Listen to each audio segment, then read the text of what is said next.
Everybody, welcome back to another episode of Shifty's 49ers Talk. In this video, we are going to be doing my weekly power rankings. I'm going to talk about the bottom 3 teams in the NFL and then the top 10. Just before we get into that, I do want to say a huge thank you to all the new subscribers to the channel. Thank you to everyone who was there for the stream on Sunday for the Kansas City game. Really appreciate and love all the support you guys are showing me. And I just want to say a big thank you to all of you. But now, without further ado, let's move on to the power rankings. We're going to kick it off with the bottom 3.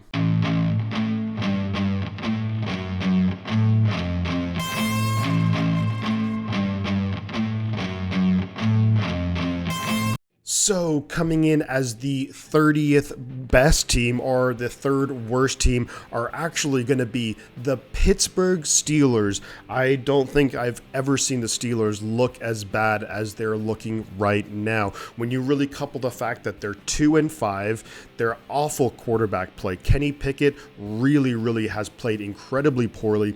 2 touchdowns, 7 interceptions. Trubisky, not a whole lot better. Arguably the worst quarterback play in the entire NFL. You couple that with when you look at defensively too. Normally the Steelers, of course, known for their defense. They're bottom 5 in yards allowed and then in the bottom half in the NFL in points per game. So really the Pittsburgh Steelers have a lot of issues all over the field.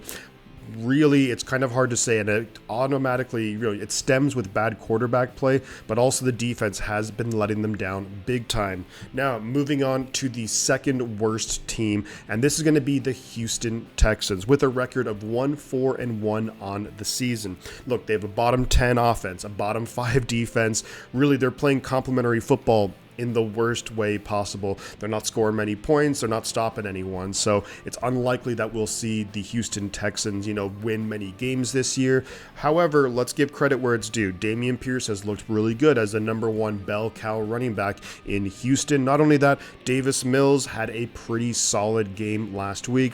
Look, we all knew that Houston would be rebuilding this season. They're at least probably realistically about 2 years away, including arguably, you'd have to say a franchise quarterback. I don't know if Davis Mills is the guy, but someone who can kind of hold down the team for the next year or so. But overall, Houston, not good so far this year. And now let's talk about the worst team in the NFL, and I don't think it will come as any surprise, and that's going to be the Detroit Lions. 1-5 on the year, really just looking awful. Easily the worst defense in the NFL, and it's not even close. When you look at offensively, I think a lot of times their numbers are somewhat inflated because they're normally down so much, so they end up getting a bunch of garbage time yards, basically building up garbage time stats, but also the offense just finds incredible ways to lose games. We saw against Dallas, they end up getting down to the 1-yard line. It really should have been a touchdown. Dan Campbell decides not to challenge the play. Then the running back, I think it's Jamal Williams, coughs up the ball, turns it over, and that's Detroit Lions football for you. But those are my bottom 3 teams in the NFL. Coming right up next are going to be my top 10. And now it's time for my top 10 power rankings. We're going to kick it off with the Baltimore Ravens. The Ravens on the year 4-3. Now here's the thing. They've just come off a big division win over the Cleveland Browns. So division games always a lot tougher, and the Browns not an awful team by any means. Here's the thing with Baltimore too. The defense is forcing turnovers. On the year, they're +5 in the turnover battle, so you gotta love that. And offensively, they are carrying this team as well. Number 6 in points per games. Now, when you look at the Baltimore Ravens, they've had a couple of just really bad losses in the last minute or so. You could argue questionable coaching decisions, but this team easily could be 6-1, 5-2. So I think this is a team where they're maybe a little bit better than what their record suggests.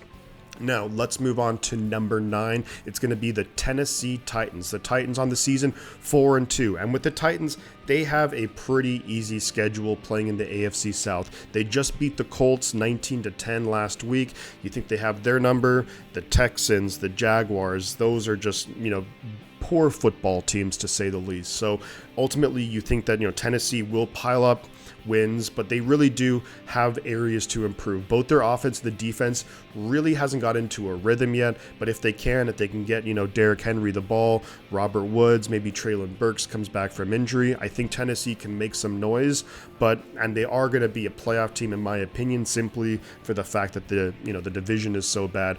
But I think Tennessee is a team that will get better as the season goes on. Now moving to number 8 on my list, and that's going to be the Dallas Cowboys. They are 5-2 on the season. Look, they took care of business against Detroit, which you would have to expect because, for me, I have Detroit as the worst team in the league. But here's the thing too. So they actually have a top 5 defense when you look at points per game given up. So that's a really big thing. And then not only that, you're going to have Dak Prescott, who's just coming back from his injury. So he's going to get that offense going again once they get into somewhat of a rhythm, being able to throw the ball to CeeDee Lamb. Dalton Schultz will maybe be back soon as well. Zeke Elliott, Pollard looking pretty good there. So overall, I do like the Cowboys to also be a team that will improve as the season goes on. And 5-2, very, very good record there.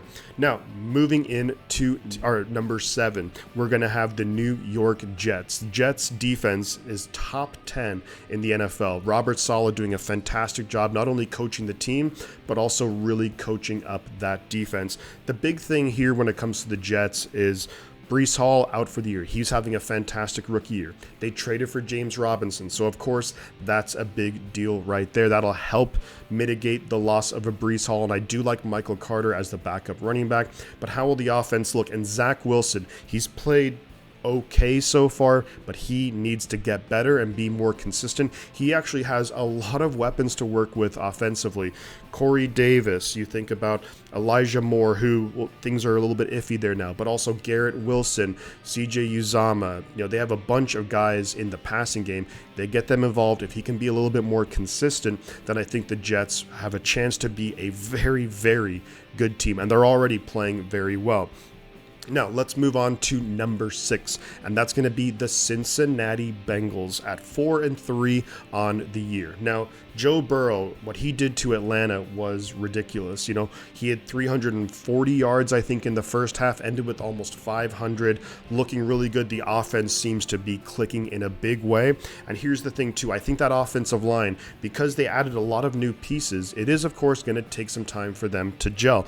But what I also look at the Cincinnati Bengals is, look, they have a top 10 defense. I think it's right around 10 or so in the NFL. So you couple that with an explosive big-time offense like the Bengals have, and that's going to mean a lot of wins. That battle in the AFC North between the Bengals and the Ravens is going to be a fun one to watch through the rest of the season.